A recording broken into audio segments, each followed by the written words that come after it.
Monsieur le juge d'instruction, j'en ai eu aussi, moi, de l'instruction.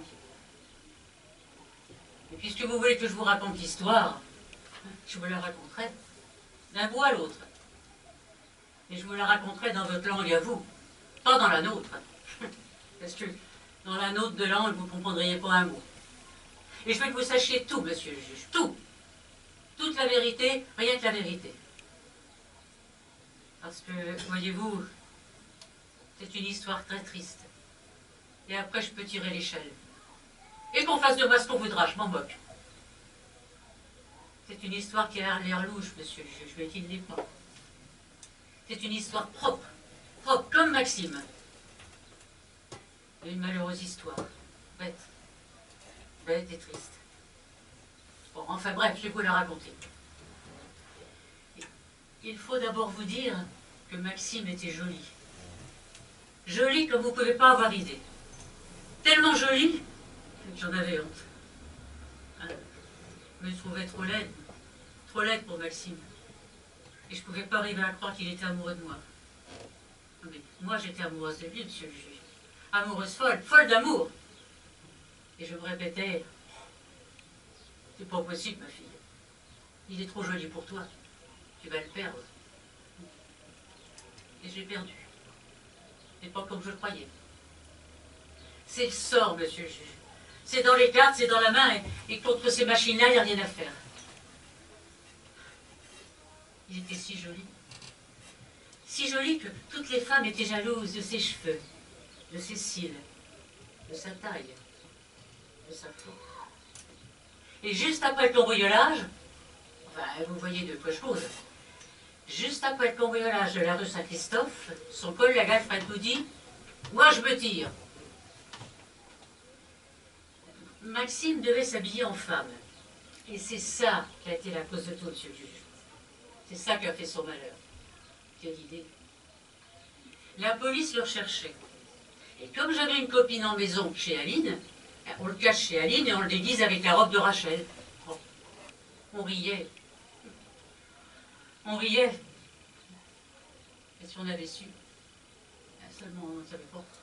On ne sait jamais. Et c'est ça qui amène des catastrophes. Vous le croirez, ou vous ne le croirez pas, monsieur le juge. Mais on s'habituait à le voir habillé en femme. Et on finissait par ne plus en parler, par trouver ça naturel. Il était drôle, Maxime, et de son âge. Parce que, monsieur le juge, j'en connais de son âge qui sont encore plus vieux que vous. Oh, pardon. Et Maxime était de son âge, jeune et drôle. Et il voulait absolument sortir habillé en femme. Et on avait beau lui répéter que c'était dangereux, il s'entêtait, il n'écoutait personne. Un soir, un dimanche, il est sorti faire un tour. Ah, je le vois encore tourner au coin de la rue, sous une lanterne. Oh. Il nous a fait un geste que je ne peux pas vous montrer, monsieur le juge, à cause que je vous respecte. Je ne sais pas qui lui mettait de la malice, non, mais pour vous dire qu'il aimait rire et qu'il ne voyait pas le mal. C'est à 6 heures, monsieur le juge, 6 heures juste, près du cercle des nageurs, qui s'est empêtré avec ses talons, qu'il a glissé et qui s'est fait renverser par une superbe automobile. Alors, là, le chauffeur qui s'arrête, le monsieur qui descend, monsieur Valmorel, et on ramasse Maxime et on le dépose dans la voiture et en route pour la catastrophe. Vous pourriez croire qu'il y mettait du vice, que c'était un faux accident exprès, etc., etc. Mais non, monsieur le juge. Je le jure sur ma mère. Il en était incapable. C'est le sort, c'est la malchance. Tout ce qui arrive à Maxime, c'était comme ça. Et c'est parce qu'il a eu la frousse qu'il n'a pas osé dire la vérité. Qu'il a dit qu'il était une jeune fille, une orpheline sans le sou, qui voulait se tuer, etc., etc. Et le pauvre monsieur Valmorel était ému. Figurez-vous, monsieur le juge, qu'il était malheureux avec sa femme et ses filles. Et que sa femme et ses filles étaient à Vichy, et que ce pauvre brave homme avait une garçonnière vide, et qu'il cherchait partout une brave fille pour l'installer dedans. Il installe Maxime, Comme Maxime avait craque de se faire pincer, il ne voulait pas qu'on le touche. Et plus il repoussait M. Valmorel, et plus M. Valmorel prenait feu et croyait avoir découvert une vertu. Vous riez, monsieur le juge d'instruction. Il n'y a pas de quoi. Et moi, j'aurais ri. J'aurais eu bien tort de rire. Alors, M. Valmorel l'installe, il lui dit qu'il l'apprivoisera, etc., etc. Et comme il fallait une femme de chambre, Maxime m'a fait venir. Ah non, monsieur le juge, non. On n'avait aucune mauvaise idée de derrière la tête. Maxime m'aimait et voulait rire, un point c'est tout.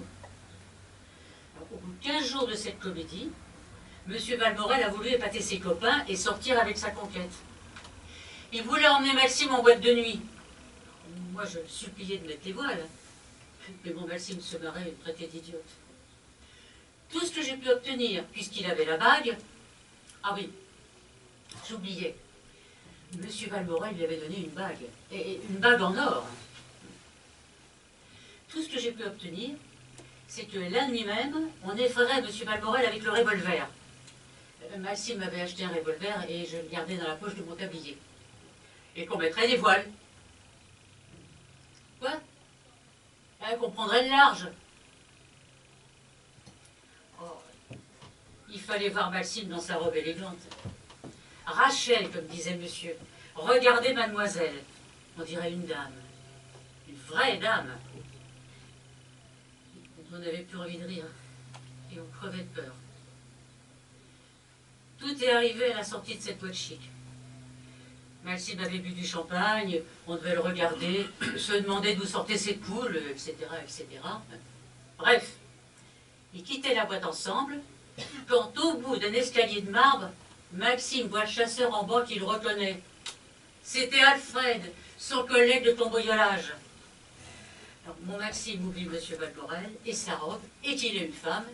Il siffle dans ses doigts, il enfourche la rampe, il glisse et... Voilà comment il s'est tué, monsieur le juge.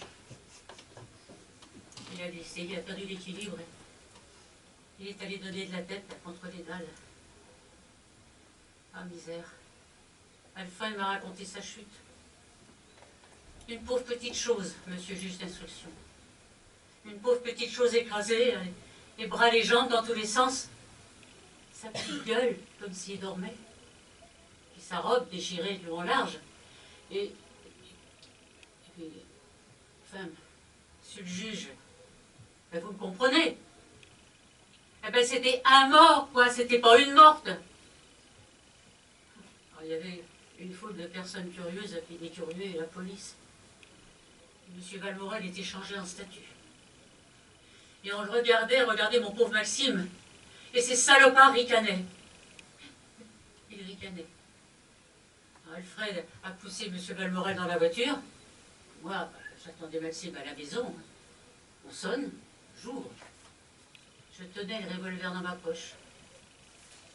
M. Valmorel faisait peine à voir. Il faisait mal.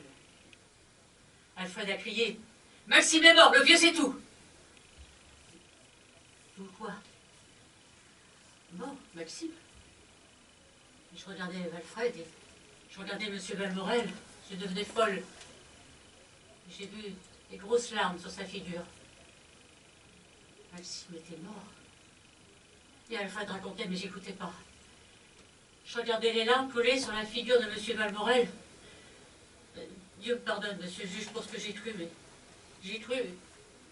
Mais j'ai cru qu'on me roulait, que Maxime et lui étaient de mèche, et j'ai tiré. Alors voilà. Il ne me reste plus rien à vous dire, monsieur le juge. Il ne me reste plus rien sur la terre. Et même que Maxime ne serait pas mort, j'aurais plus osé. J'aurais plus osé le regarder en face. Et quant à M. Valmorel, je ne regrette rien, monsieur le juge, rien. Je l'ai débarrassé d'un mauvais rêve. Il aimait, monsieur le juge d'instruction. Il aimait. Il était amoureux. Il était amoureux d'un fantôme.